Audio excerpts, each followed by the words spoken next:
Black Magic Woman podcast acknowledges the traditional owners of the land we have recorded this episode on. We also acknowledge traditional owners of the land where you, the listener or viewer, are tuning in from. We would like to pay our respects to our elders past and present and acknowledge that this always was Aboriginal land and always will be Aboriginal land.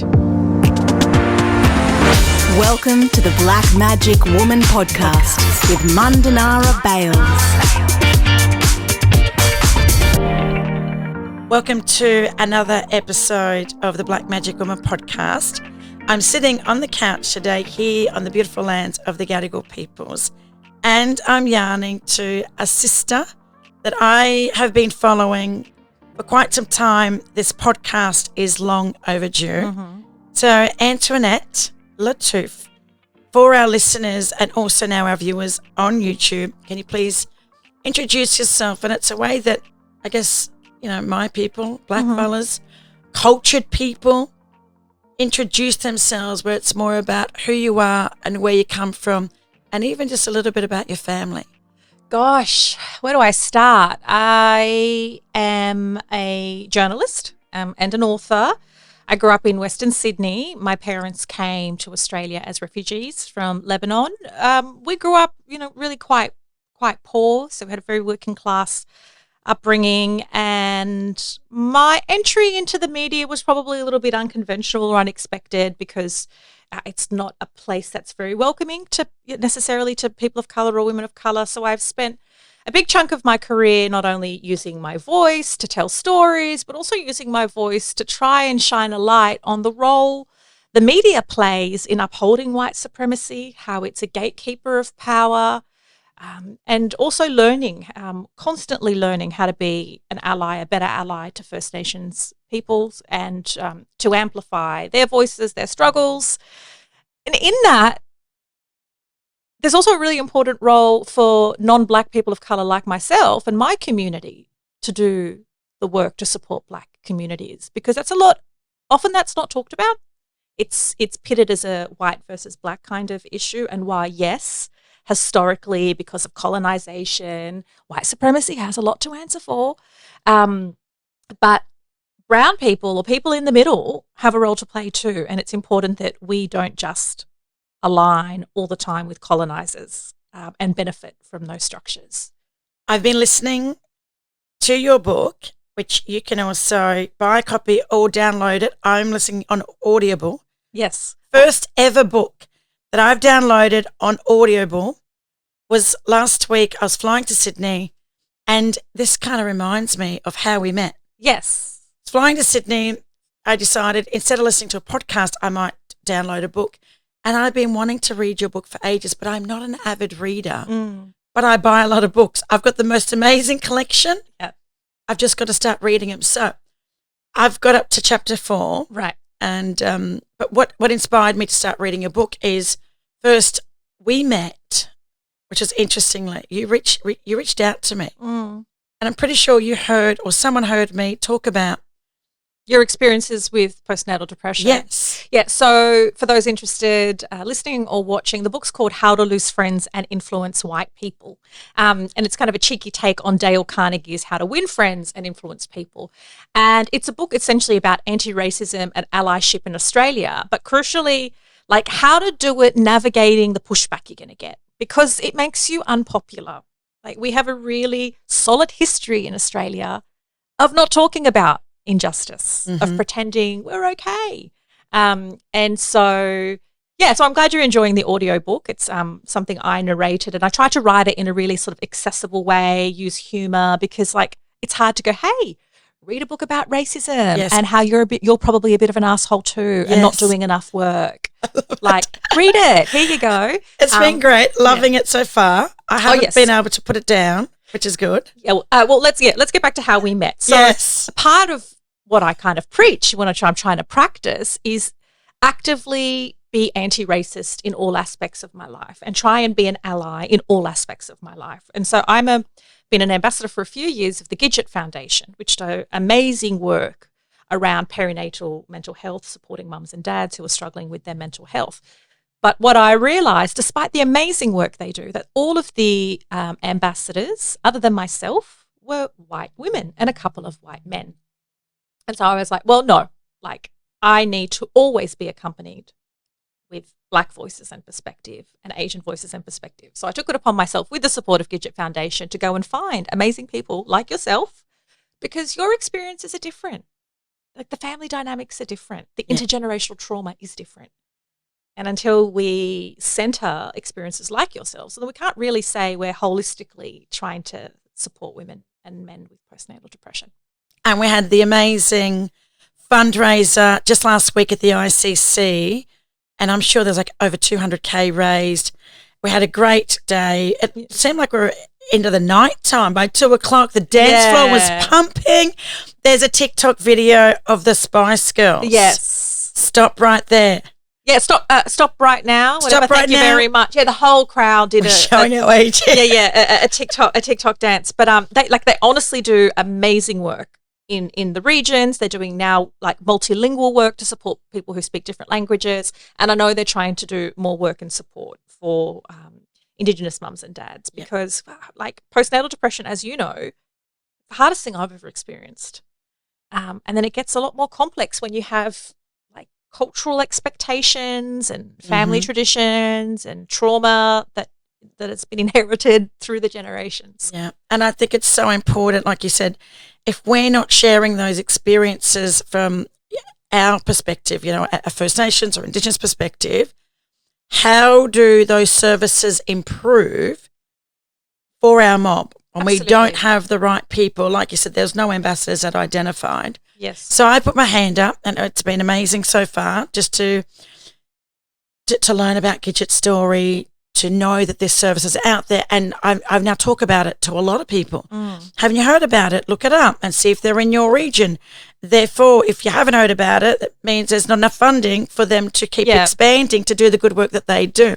But your acknowledgement, I've got to give a shout out to your acknowledgement to country at that charity event, because it was acknowledgement to country is always so important, but it was so personal. It was passionate. It wasn't tokenistic. You spoke and you shared, and we felt you in the room, and it was so powerful. So thank you. Thank you. Did you know that day, May the 5th, was Red Dress Day? No. And I was in a red a red coat. Yeah. So for missing and murdered, I think First Nations women and girls from Canada. Right, okay. They have the Red Dress Day. All right, I did not know that till later on that evening. I got on social media and I was like, wow. Okay. I was probably, channeling my ancestors and representing, it's a huge topic and we won't get into it. But I do want to say the data, the research, everything that you've shared so far in the book, I was writing notes, fully writing notes. I wrote 4 pages of notes last night on the plane. Oh, wow. And I want to go back to those notes because I'm going to quote you in some of the workshops that we deliver. And I want to keep on educating people with your work, with your book. Some of the research you just mentioned before, how do non-Black people, brown people. Yes. So we're talking about all of the non-kind of Anglo-Celtic. Non-Anglos, and there's a lot in Australia. We make a big part of the population, Just talking about, like, supposedly Australia is the most successful multicultural country. Yeah. Which I would disagree with. Yeah. But that, it's been said in Parliament, and that's a view that some people have, probably old white men. Totally, yeah. The fact that, like, you had data. Yes, and this is really interesting. And I really had to, there is not a lot of research in this area. So I found a PhD student. I found tiny bits of research. So it's a kind of a fledgling area of research. A lot of anti-racism research rightfully focuses on the treatment of Indigenous people, attitudes by white people, and even the Scanlon Foundation, which do really good annual research. It's often attitudes, all of Australia's attitudes towards Muslims, towards Asians, towards First Nations people, towards the policy of multiculturalism as a whole. That data is really important because it's periodic. We get to see changes in trends. What I was able to find in my research was some insights into attitudes and treatment of brown people and brown communities towards Black people. And that's what I think is really crucial and we need to be talking more about. Because what I saw during Black Lives Matter ignited my interest in this area. I saw a lot of people from the Arab-speaking community being all lives matter, blue lives matter.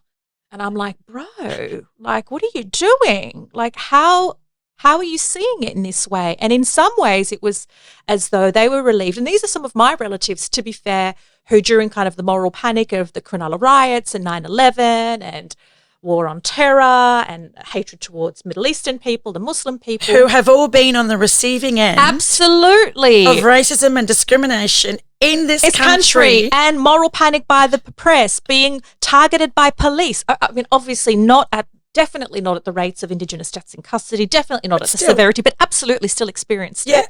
And all you of were a sudden, you were shocked to hear that. How do you have this rhetoric? How do you have these beliefs? And so I spoke to some experts. I don't have the answers. I have a lot of questions. I have a lot of disappointment, but not the answers. And so I spoke to some academics who are doing some research, others who just are experts in the field of multiculturalism. And they said in some ways it's a survival mechanism that if you can't beat them, join them. Yeah. And if the attention and hatred isn't on us, then that's a good thing. That's I mean, it's not a exactly. good thing, but No. it's perceived as well. I've experienced it. I've seen it. Yeah. And I've said this quite openly in a lot of the black card workshops that I deliver, that a lot of the racism and discrimination actually comes from non-white people. Yeah. Yeah. And I'm shocked. Like, I'll be in an Uber and, you know, a driver, whether Middle Eastern or Indian or even African, will say to me when they usually I can get away with being Greek or Italian or Lebanese or Indian or Maori. Yeah. But if I'm dressed like this and I'm wearing a T-shirt that says, you know, never underestimate the black matriarchy, with House of Dizzy earrings, I clearly, and I'm visibly Aboriginal. But if I took the shirt off, took the earrings off, you know, and just had some pearls on or something. Do they treat you differently? Very differently. So, picking me up from an airport back in the day, now I've got to drive because I'm sick of the freaking cultural awareness in those Ubers and the crazy driving. I've got 5 kids to get home to. Yeah, yeah. The first question is, where do you come from? So I'm flying into Sydney, getting dropped off, you know, probably at the Sofitel or the Pullman. Where do you come from? And I'm like, I'm from Redfern. Redfern. I said, yeah, I'm from Redfern. Yeah. I'm from here. Oh, wow. So you're Aboriginal? Yeah, I'm Aboriginal. Oh, you either get, you speak really well, you've got good English. That's such the worst backhanded Or you're compliment. the prettiest Aboriginal I've ever seen. And you're like, you're the biggest douche I've ever met. And I'm like, you're kind of in these moments where you want to smile. It could be 9, 10 o'clock at night. You just want to get to the hotel. But that's just like thinly veiled racism. Like it's not even that thinly and that's veiled. every day justifying our cultural identity to complete strangers, but to people who then respond in a way that I would expect that from mainly white Australians. Yeah. Well, I guess. You half? Are you half Aboriginal? Yeah. Or you're not a full? Or like it's okay, you pass as something else. It's like, yeah. Or how come the others are not like you? I get that one a lot. This was in your book. Yes. So, you know, you can see you're one of the good ones. I am seen as one of the good ones. And then they look in and go, oh, Bayles, Tiger Bayles. Oh, hold a minute. And they step back. If they know my family, there's a little bit of There's this awful thing in Australia that if you're a minority, you are constantly a spokesperson for your community. You are asked to apologise for the actions of other people. Everything you do is held as some kind, you know, you're waving the flag for your people. If you're a white person, when the Christchurch terrorist, who's born and bred neo-Nazi, random white people weren't asked to stand forward. Aussie, yeah. Born and bred Aussie. Random white people weren't asked to stand up and justify their allegiance to not being murderous. I wasn't going up to random people and go, yeah, so like, why aren't you condemning it? Why aren't you speaking out against it? And which is what Indigenous people, Arab people, other non-white people are expected to do on a daily basis. But yes, getting back to, I call this chapter off-white because some people can be white passing, either like with my accent, if someone hears me, I just sound Anglo. Yeah. If you look at me, you could probably tell I'm something else. Yeah. But with people's names, with people's complexions, you could potentially be white passing. Yes. If you are of non-Anglo background. And so sometimes it's people who are like that who then deny the existence of structural racism. They'll be like, oh, well, I haven't experienced that. Yeah. Oh, I think it's just fine. And it's like, well, what are you talking about? Are you talking about individual acts of racism? Are you talking about the fact that you've never been called the N-word on the street? That's horrendous and an individual act of racism. But what you don't know is that if people see a surname on a CV that's Asian or whatever, if somebody see you wearing Indigenous earrings as soon as you get into an Uber, there are constant assaults on your opportunities and your success, your ability to succeed and to be healthy and to thrive based on where you are. And so what frustrates me is not only the allegiance to all lives matter, but the denial that they've benefited in a country and they've entered a country that's anti-black and that they've kind of popped themselves as close to white as possible. Do you get a lot of hate mail? Look, A lot of trolls? Look, my book is called How to Lose Friends and Influence White People. Have you lost a lot of friends? Yeah, so I do have some friendship vacancies. Anyone who is keen to apply. I literally take my hat off to you, my sister, because we as First Nations peoples living in this country, now known as Australia, we make up 3%. You know, the 97% of the population, which a large proportion are not white, are brown people, whether they're Arab, Indian, Sudanese, Chinese. Asian, absolutely. And we're growing. That portion's growing. It's huge. You know, 1 in 5. But we have a really big role, an important role to play in how we shape the future of this country. And that's why I think I hope we get the vote right in the referendum. I hope we play a role. And by saying we, I mean non-black people of colour as allies play a role in setting our country on a better course. Yeah. This kind of advocacy, it's really hard because often you get pushback by white people who like their place at the top of the pecking order. Obviously not to say all white people are like that because many are progressive and trying to do the work. But at the same time, criticising your own community can be difficult as well. I think your book, you know, I'm only halfway through it, but it's a must read, especially for, it's not something that I've ever used, but I'm starting to see it more active allies. Yeah. You could be an ally or an advocate for First Nations peoples, for LGBTIQ plus, all different kind of issues, you know, where we do need more advocacy.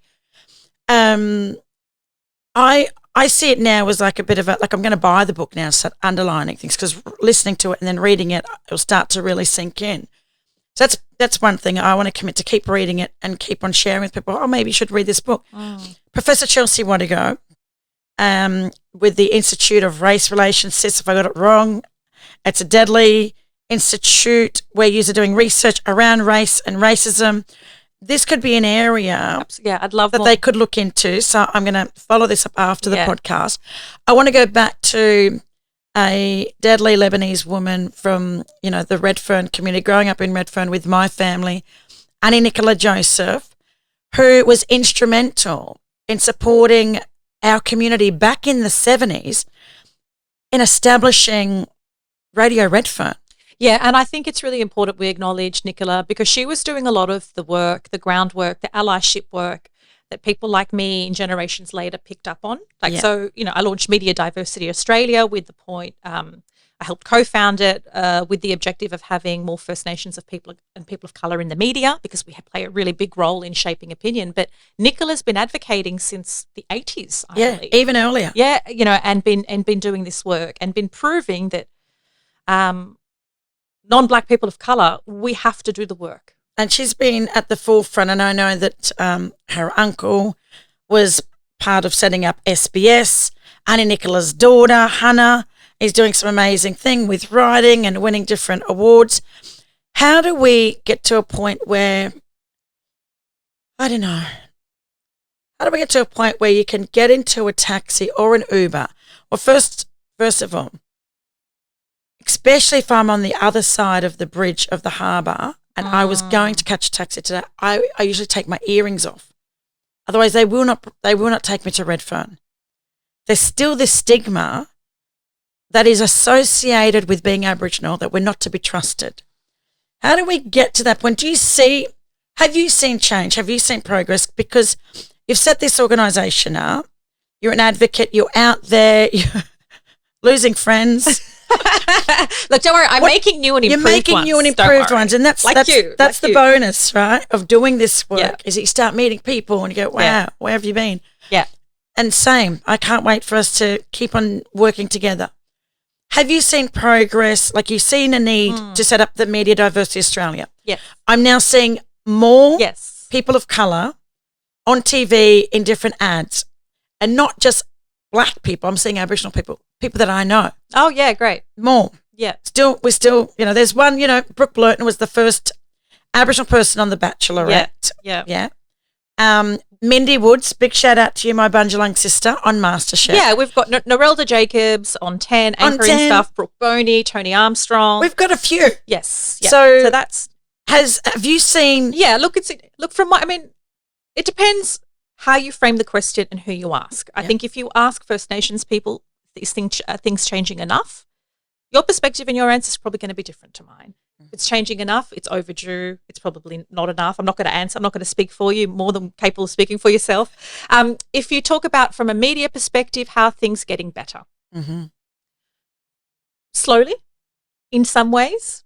On the veneer, in terms of what we see, is you're noticing people on reality television shows, you're noticing people in ads, TV programs, they're all moves in the right direction. What the research shows, though, is that those calling the shots, those in editorial positions, those who have the power, yes, they still look the same. The white men. And white women. But the news directors you were talking about in the book. Yes. Were all white people. 100%. When we first did the research in 2020, they were 100% white male. Yep. And we're improving. There's some gender So now there's some white females in the Okay. mix.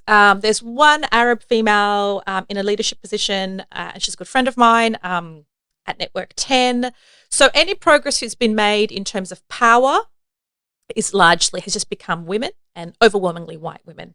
And so until we see we talk about what's going to change when you enter a cab, there's a trickle-down effect, and it takes a while to influence public opinion and how people view each other and treat one another. And I think until our institutions of power, like policing, like the courts, like media, like government, until they start to look more like you and I and Asian and, what our country is, and start to think and act in all of our interests, then that has a trickle-down effect. Yeah. Right now, the fear of Indigenous people in Redfern, or oh gosh, they were for so long that if you told someone that you were Lebanese or that you were from Western Sydney and Lebanese in that post-Cronulla rights, people would just take a step back or be like they actually just do that to my face. I'm like, I'm not going to do anything to you, but that was so much fear. And there's another level. If you're wearing a hijab or a my gosh, burqa. absolutely. And I talk about that as well. So now people go, but you'll be okay because you can pass as Latino or Greek or whatever. But I know that my Arab sisters who are Muslim, who wear heads coverings, they get that kind of animosity that you get with your earrings on the regular. Yeah. And so, things are changing slowly, but our institutions of power are not changing fast enough. And that's crucial, in my opinion. Yes, is dismantling systemic and structural, which is also known as institutional racism. Yeah. I want to point out really quickly that right now in Victoria, the first ever Truth Commission, the first ever formal Truth Commission in Australia's history, the Yuruk Justice Commission, there's 5 commissioners and 4 are First Nations. First time ever with a commission, I think globally, where majority of commissioners are First Nations. Yeah, wow. For the first time, ministers of police, commissioners, child protection, the head of departments, they've all been called to give evidence at the commission. And there's a pattern of systemic racism, structural racism, and we're starting. There's a spotlight that has now been shone on the way my people, Aboriginal people, have been treated and continuously treated here in this country. So for people that, when I say there's been progress, when people ask me, have you seen any progress? Well, the fact that we're in 2023 and Australia is still the only English-speaking common law country in the world that still doesn't have an agreement or a treaty with the First Nations people, that's an issue. But the truth... Oh, and also the fastest growing prison population are Indigenous women. That's a problem. That doesn't doesn't look like progress. When we continue to lock up refugees in offshore inhumane detention centres like they're, diseases to be wary of. Yeah. That's not. There are so many ways in which Australia scores the worst globally. But yet we love to say, oh, look at us, we're so multicultural. Here, have some naan bread. The lucky country. Yeah. The land of opportunities. It makes me sick in the stomach when I'm around people that are truly appreciative because they came here with $5 in their pocket. And you talk about this in the book. I'm going back to the book now. Yeah, model migrants. They came here and... But those model migrants had access to opportunities, to employment, were able to buy a house, were able to get ahead, hold down 3 jobs, send their kids to the best private schools. And where Aboriginal people, like my nan, was sent out to work as a domestic from the age of 10 and was never paid a single cent.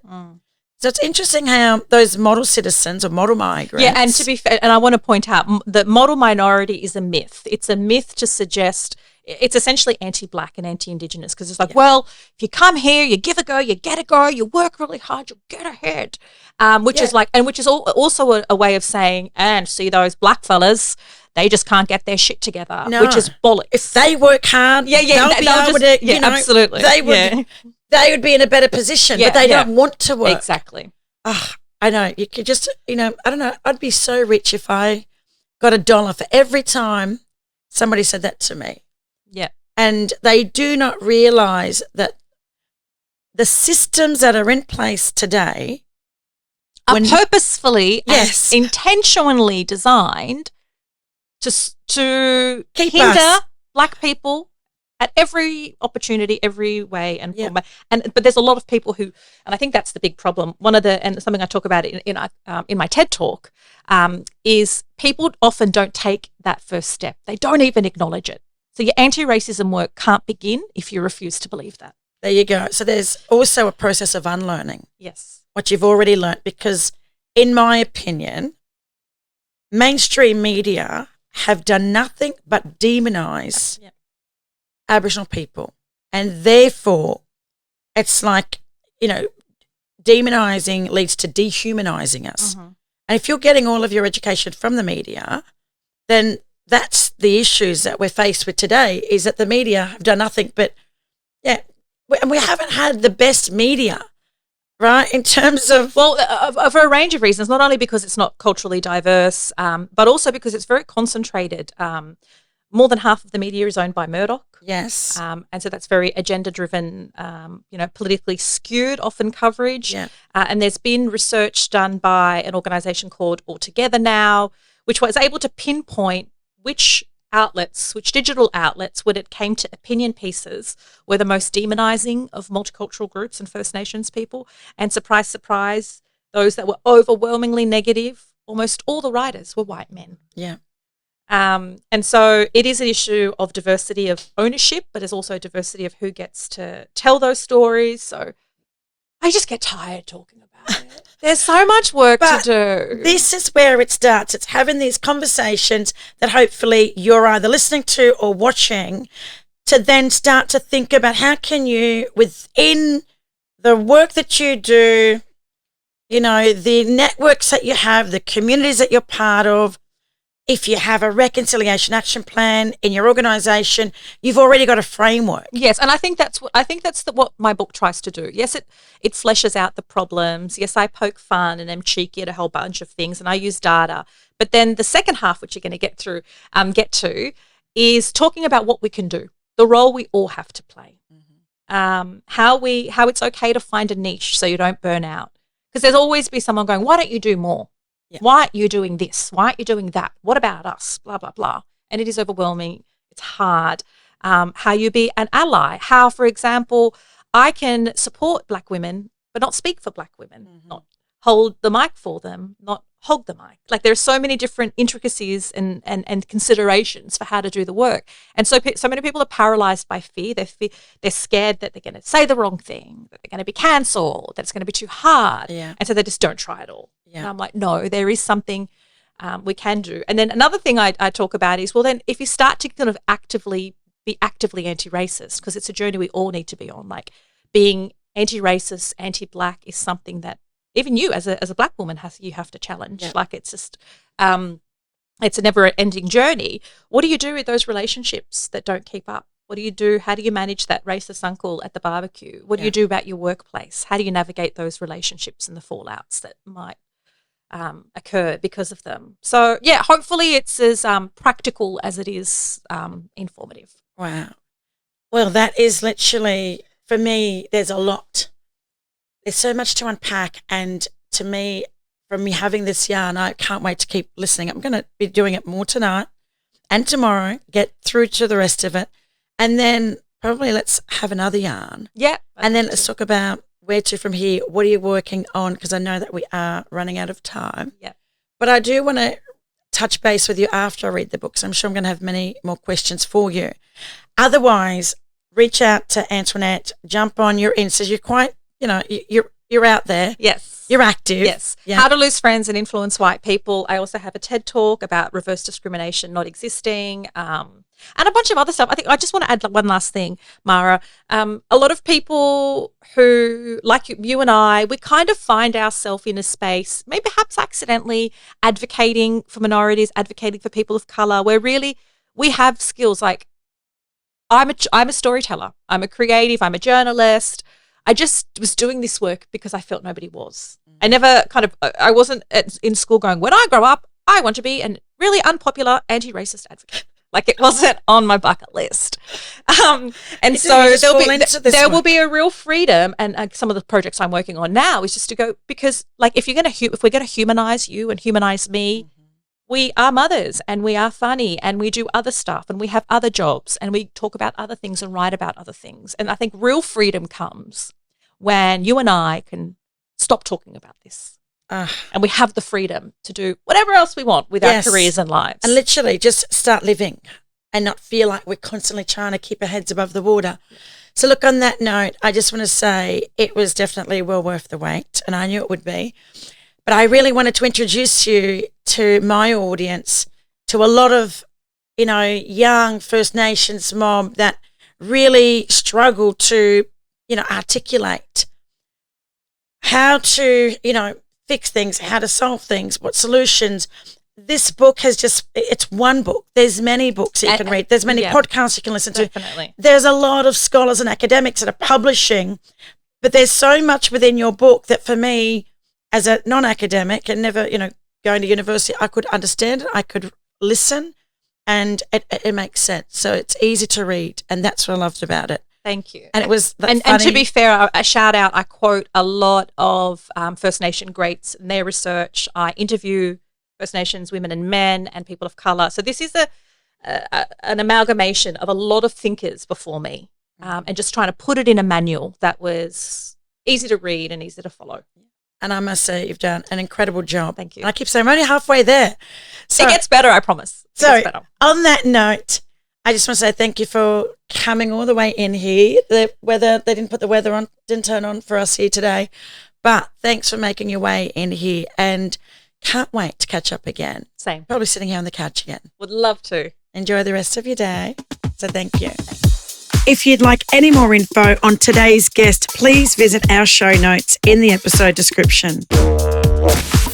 A big shout out to all you Deadly Mob and allies who continue to listen, watch and support our podcast. Your feedback means the world. You can rate and review the podcast on Apple and Spotify, or even head to our socials and YouTube channel and drop us a line. We'd love to hear from you. The Black Magic Woman podcast is produced by Clint Curtis.